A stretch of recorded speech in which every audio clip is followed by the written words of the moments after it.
Nama saya Saiful, saya warga kampung Lampu ini. Yang saat tsunami, saya diterpa oleh air tsunami hanya 3 km. Alhamdulillah Allah masih memberikan saya umur panjang hingga kita bisa berjumpa pada sore yang cerah ini.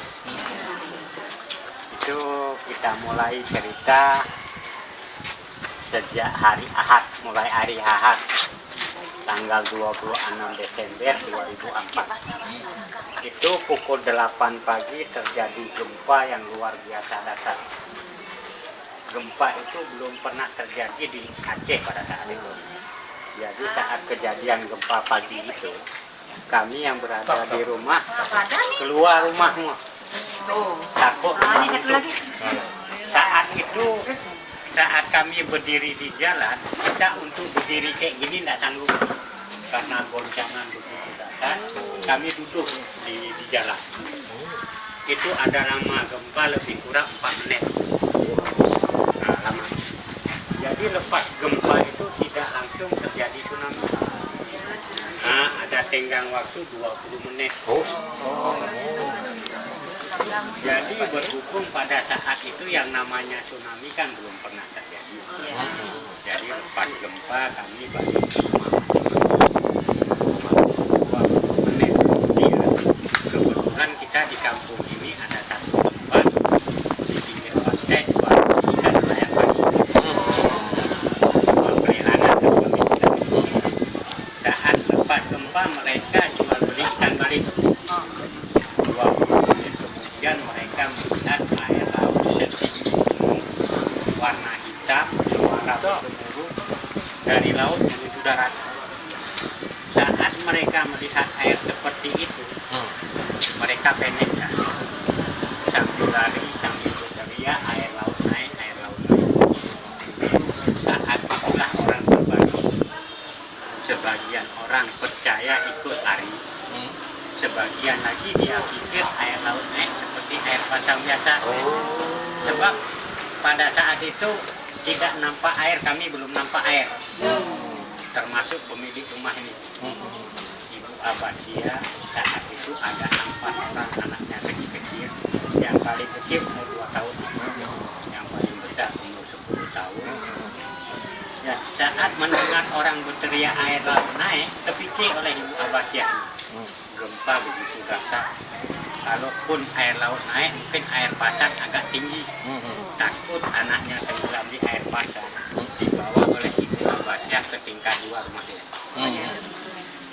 Ada kalau di gambar itu ada, nanti di sana ada galeri foto tingkat 2. Lepas ibu itu dengan 4 orang anak naik di tingkat 2, ibu itu melihat ke arah pinggir pantai. Air sudah berjarak 200 meter lagi dari rumah, setinggi 15 meter seperti ular sedung. Ya Allah, pada saat itu ibu itu sudah ketakutan. Tidak lari, tidak mungkin lagi lari, air sudah dekat. Tapi satu hikmah yang boleh kita ambil, boleh kita contoh dari ibu. Saat itu banyak rumah orang kaya tutup pintu pagar, tutup pintu rumah. Tapi Ibu Abasia justru sebaliknya, saat melihat tetangganya di jalan, semua pada panik, diajak oleh Ibu Abasia tetangganya naik ke tingkat 2 rumah. Saat itu ada 30 orang di tingkat 2 rumah. Rumah belakang ini yang ada tangga kuning ini, pemilik rumah dengan tetangga samping kiri kanan naik ke atas bumbu. Di situ ada 20 orang. Sampai mereka di atas, sampailah air laut. Subhanallah, pada saat itu air laut di tingkat 2 setinggi leher. Saat air setinggi leher, saat itu mereka sudah berpelukan, bersalam-salaman, meminta maaf. Mungkin inilah hari terakhir kita jumpa. Tiba-tiba satu orang dari mereka, juga laki-laki, naik ke atas bumbung, cari tempat yang lebih tinggi. Saat dia sampai di atas bumbung, dia melihat ada sebuah kapal menuju ke arah mereka, kapal ini. Saat itu mereka tidak berpikir kalau kapal ini kapal hanyut. Yang mereka pikir ada satu kapal pertolongan dan jemput kita. Subhanallah, satu keajaiban. jalan kapal dengan arus air berlawanan arah. Arus air dari arah sana ke arah sana, datang kapal dari samping rumah 2 tingkat. Ini rumah ini Allah kasih selamat saat malam. Ini rumah asal. Dari samping rumah sebelah sana datang kapal. Saat itulah mereka berdoa, berzikir, yang ajan-ajan, tiba-tiba kapal di sini seperti diantar datang kemari. Orang yang di tingkat 2 tadi boleh naik dari belakang, orang yang di atas umum boleh naik dari depan. 30 dengan 20 orang, ada 50 orang mereka di atas kapal. Sampai mereka di atas kapal, mereka terkejut. Subhanallah, dalam kapal tidak ada orang, kapal kosong. Tapi tidak lama kemudian muncul satu orang penjaga kapal baru bangun tidur. Dalam kapal tertidur, tidak sadar saat kejadian gempa, tidak sadar saat air laut naik, terkejut dari tidurnya saat orang ramai di atas kapal. Ada apa ramai-ramai di atas kapal? Dan kebetulan ada satu keajaiban Allah lagi yang perlu kita ketahui. Di rumah 2 tingkat itu ada selamat satu orang ibu-ibu dengan anaknya. Saat ibu itu dari rumah itu melihat ke arah kapal, orang lain sudah naik ke atas kapal, ibu itu merasa bersedih. Ya Allah, mereka sudah dijemput. Saya dengan nasib anak saya bagaimana? Tidak jalan ke kapal, harus air kencang. Saat itulah Allah tunjukkan satu keajaiban. Tiba-tiba ibu itu melihat seekor buaya di bawah kapal ini. Ada buaya. Ya, apakah itu buaya biasa?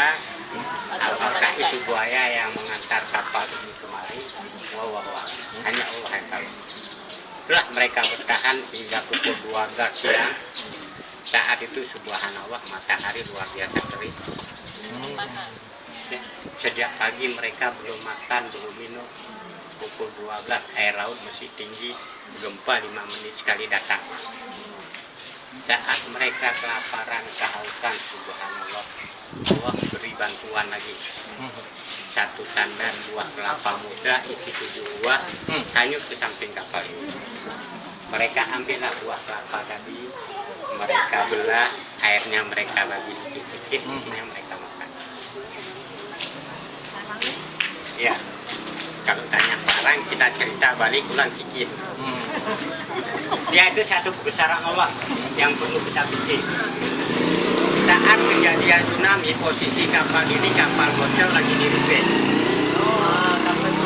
Satu keajaiban, kapal bocor tidak mungkin bisa terapung. Tapi pada saat itu bisa terapung. Yang kedua, kapal ini jalan melawan arus, tidak ada pemandunya. Yang ketiga, saat hanyut buah kelapa muda, saat kejadian kapal lagi di Rite, alat tukang ada di atas kapal.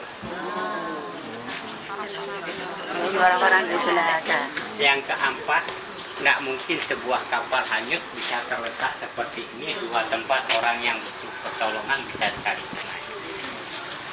Itu hanya kekuatan Allah yang besar. Hingga pukul 1 tengah hari, air baru mulai surut. Subhanallah, pada saat air surut, rumah semua sudah hancur. Sampah yang tadi dihanyut ke tengah kota balik lagi ke laut. Air ditarik lagi ke laut. Ya Allah, di atas sampah mayat-mayat orang-orang yang selamat hanyut lagi ke laut. Saat itulah ada 8 orang yang selamat naik lagi ke atas kapal. Tambah 1 penjaga kapal yang tertidur. Berapa jam duduk sebelum bantuan sampai? Bantuan tidak ada. Saat pukul 5 petang, air baru mulai surut. Saat itu mereka di atas kapal terkejut. Ya, selepas air surut, selepas itu berapa lama baru tentera ke polisi datang? Tidak ada. Saat itu tentara polis saja lari, dia takut dengan air.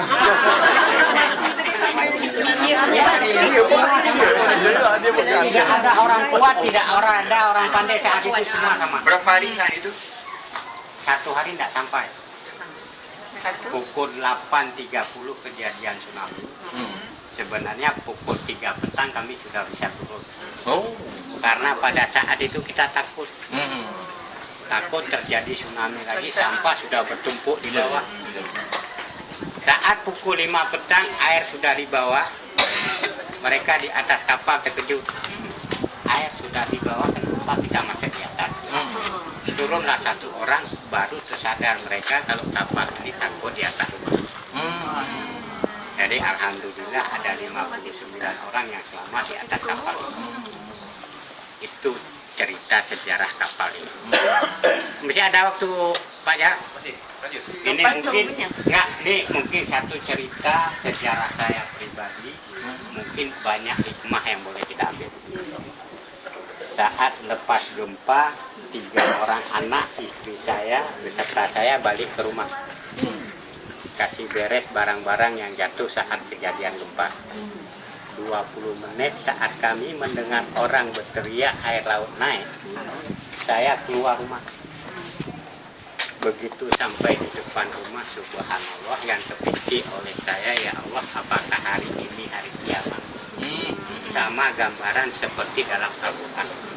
Saat itu rasa kasih sayang, rasa tolong menolong tidak ada lagi. Semua pikir untuk diri sendiri. Saat itu air kami belum melihat, tapi darah korban di jalan sudah bertabur. Hari itu semua pikir untuk diri sendiri. Orang yang lagi lari di jalan, datang mobil dari belakang dilanggar. Saat itu tidak ada pikir untuk orang lain, pikir untuk diri sendiri. Budak kecil yang menangis kehilangan ibunya, yang ibu-ibu kehilangan anaknya, tidak ada siapa peduli, semua pikir untuk diri sendiri. Subhanallah, pada saat saya lari dari rumah, 3 orang anak saya, istri saya tidak ingat. Saya lari sendiri. Saat saya lari pun saya tidak tahu tidak lari kemana. Cuman ikut kemana orang yang banyak lari, ke situlah saya. Saat itulah sampai air laut. Diterpa saya oleh air laut. Allah mesti memberikan saya umur panjang. Timbul saya di atas air. Saya pegang puing-puing rumah yang hanyut, kayu. Ya Allah, begitu saya pegang, tiba-tiba terdengar suara budak laki-laki. Waktu itu umurnya lebih kurang 7 tahun. Di dekat saya sudah timbul tenggelam, minta tolong, atuh tolong. Ya Allah, pada saat itulah baru tertentu hati saya untuk ambil budak tadi. Saya ambil budak tadi, saya taruh di pundak, sambil pegang kayu di atas. Datang budak lagi yang kedua. Ada satu rumah yang selamat, sampah bertumpuk di situ, tertahan dengan bumbung. Masuk kami ke dalam tumpukan sampah, terlepas lagi budak tadi. Muncul saya di atas air, terluka kaki saya kena jeng, duduk saya di atas sampah-sampah, teringat, ya Allah, bagaimana nasib budak ini tadi. Subhanallah, muncul lagi dia di samping saya, terjepit kayu, atuh tolong. Saya angkat, saya dudukkan dia di samping. Subhanallah, goresan luka tidak ada pada budak. Tapi saat dia melihat kaki saya terluka, dia ambil kain yang hanyut, dia sobek, dia balut kaki saya. Lepas dia balut, saat budak tadi berbicara dengan saya. Apa kata budak tadi? Atau mungkin emak sama ayah saya tidak ada lagi, atau saya tidak tahu dengan siapa lagi, saya tidak tinggal. Boleh saya ikut atuh. Ya Allah, pada saat itu saya langsung menangis. Pada saat itulah saya baru teringat, ya Allah, bagaimana nasib anak saya, bagaimana nasib istri saya. Saat itulah budak umur 7 tahun lah yang mengingatkan saya. Kami bertahan di situ sampai pukul 3 petang. Saat itu saya turun, subhanallah, keajaiban Allah tunjukkan lagi. mayat yang jadi korban saat tsunami umumnya tidak berpakaian terlepas semua. Dan yang luar biasa apabila kita jumpa mayat budak-budak kecil, subhanallah, begitu kotornya air, begitu hitamnya air, mayat budak kecil seperti mayat yang baru dikasih mandi, tidak ada kotoran sedikit. Itu kuasa Allah. Tapi maha benar janji Allah. Pama ya'mal sekolah jarotin khairan. Kita boleh berbuat baik walaupun sebesar biji zarah. Allah pasti balas. Setengah jam saya berjalan, saya pikir anak istri saya sudah tidak ada lagi. Subhanallah, jumpa dengan mereka 2 orang anak dengan istri saya di atas pohon kelapa. Ya Allah, apakah ini balasanmu karena saya tolong budak ini? 2 orang anak saya selamat, istri saya selamat, 1 orang anak saya hilang. Saat itu umur dia 14 tahun. Itulah satu hikmah yang boleh kita ambil.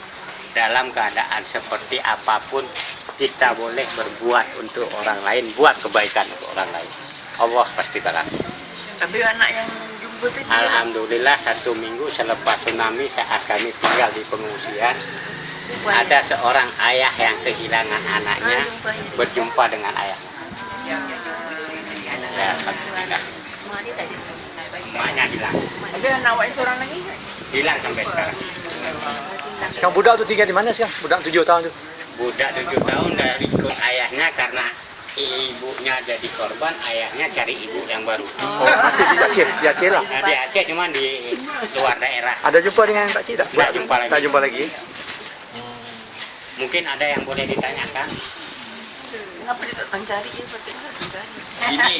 Ini Bapak, ini terupai ni yang rumah dia rosak, buat datang ni. Ada pemerintah bagi pampasan ke apa-apa? Pada 2 tahun selepas tsunami, kerajaan datang kemari minta ganti rumah dia. Alhamdulillah, pemilik rumah ini beli rumah lain di daerah Banda Aceh juga. Jadi ini sekarang sudah di kawasan wisata. Jadi museum yang untuk peringatan bagi kita. Ya. Yang boleh kita ambil hikmah dari kejadian tsunami ini. Mungkin ini sekedar mengingatkan kita semua. Jangan dipikir kami orang yang selamat tsunami ini orang baik-baik, Pak. Bukan kami ini orang kuat, Pak. Subhanallah, pada saat itu saya orang yang lalai dengan dunia. Lupa dengan akhirat. Tapi Allah mesti memberikan kesempatan buat saya yang kedua. Hikmah yang saya ambil dari tsunami ini, hidup apabila kita mengejar dunia, akhirat pasti tinggal. Dua-dua kita tidak pernah akan dapat. Tapi kalau hidup kita kejar akhirat, dunia pasti ikut dari belakang. Dua-dua kita dapat. Itulah hikmah yang luar biasa yang saya dapatkan dari tsunami. Ya, mungkin itu yang bisa saya Apa sampaikan. nih endemi kalau nih? Ya, Nelayan. kapal nelayan. Alhamdulillah pemilik kapal selamat, pemilik rumah selamat. Ya kalau nggak ada pertanyaan lagi, Pak, berkenaan dengan buaya tadi, ya, yang ibu dan anak nampak buaya di sini, ya. apa pertelaian buaya dengan ibu dan anak? Pak Jah ada waktu masih? Jadi ada satu cerita keajaiban. Boleh sambung? Boleh, boleh. Buaya itu kemana? Nggak kompak ya, hanya boleh kita sambung sedikit lagi. 10 hari sebelum kejadian tsunami, tepatnya tanggal 16 Desember 2004, hari Jumat, jam 10 pagi sebelum sholat Jumat, ada satu orang tua mata sebelah. Orang tua dari mana kita tidak tahu. Datang ke kawasan ini, singgah ke rumah ibu yang rumahnya selamat, yang melihat buaya, minta bagi sedekah. Pemilik rumah kasih uang 1.000 rupiah. Tapi kakek tadi tolak, maaf nak, kakek tidak mau uang 1.000 rupiah. kepikir oleh ibu ini mungkin sedikit uang 1.000. Cuman 30 sen karena. Ibu itu pikir sedikit, dia ambil uang 5.000 rupiah yang lebih besar. Saat dikasih kakek itu balik, maaf Maulana, kakek nggak mau uang 5.000. Kesal hati ibu. Ini kakek minta bagi sedekah, saya kasih uang 1.000 nggak mau. 5.000 nggak mau. Kakek maunya berapa? Dijawab sama suami ibu ini. Kakek maunya berapa? 100.000. Subhanallah, jawaban kakek luar biasa. Anak kalau tidak bagi sedekah untuk kakek, bagi kakek 50 rupiah. Untuk beli 1 permen tidak cukup uang 50 rupiah. Dicari oleh ibu itu dapat uang kakek. Saat uang itu dapat diserahkan oleh kakek, kakek itu balik ikhlas anak kasih untuk kakek uang ini. Jawab ibu itu ikhlas. Ibu itu balik tanya, untuk apa kakek uang 50 rupiah? Ya, kakek ndak beli semen, ndak bina masjid kata dia. Ibu itu berpikiran, ndak mungkin uang 50 rupiah untuk beli semen, bina masjid. Mungkin kakek ini sudah nggak waras. Akhirnya kakek itu minta izin berpesan kepada ibu. Tolong anak hati-hati, kita akan terjadi musibah yang luar biasa datang. Lepas ini kakek kita minta izin pergi ke rumah ibu Abbasiyah, minta uang yang sama. Uang lain tidak mau, harus uang 50 rupiah. Kebetulan ibu Abbasiyah ini nggak punya uang kecil. Ada 2 rumah lagi yang dikunjung oleh kakek tadi, tidak ada pemilik. Balik kakek tadi. Saat kakek itu balik, ibu itu punya 1 keping lagi uang 50 rupiah. Ibu itu dengan pemilik rumah ini adik-beradik. Jadi kakak dia kasih uang ke adik, kejar kakek itu kasih uang. Subhanallah, sampai di tempat itu kakek itu udah hilang. Lepas tsunami, ibu itu baru tersadar. Subhanallah, 4 rumah yang dikunjung oleh kakek tadi saat tsunami, ke 4 rumah itu selamat, termasuk pemilik rumahnya. Lepas itu ibu itu berpikir, uang 50 rupiah tidak beli semen, tidak bina masjid. Saat kejadian gempa, masjid di kampung ini runtuh. Ya mungkin doa seorang aulia Allah. Alhamdulillah, lepas tsunami tanah masjid sudah terbelit 1,6 miliar. Uang dari mana? Dari sumbangan kita yang berkunjung kemari sedikit-sedikit. Terbina masjid lagi, sekarang lagi digunakan. Ya Alhamdulillah, bukan sumbangan kita semua, insya Allah masjid itu akan selesai. Ya, kita kaitkan dengan buaya tadi, mungkin itulah ya. Saat itu keajaiban nampaknya kan. Saat itu jangan dipikir dengan akal sehat kita. Kalau kita boleh selamat pada saat itu semata-mata karena pertolongan Allah. La haula wala quwwata illa billah. Ya, mungkin itu yang boleh saya sampaikan. Lebih dan kurang saya mohon maaf. Wabillahi taufiq wal hidayah. Assalamualaikum warahmatullahi wabarakatuh. Kalau nggak jumpa istri saya yang selamat di atas pohon kelapa, itu istri saya.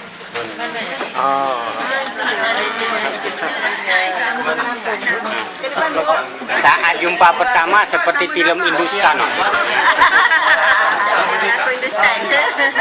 Apa? Dua anak. Adik-beradik.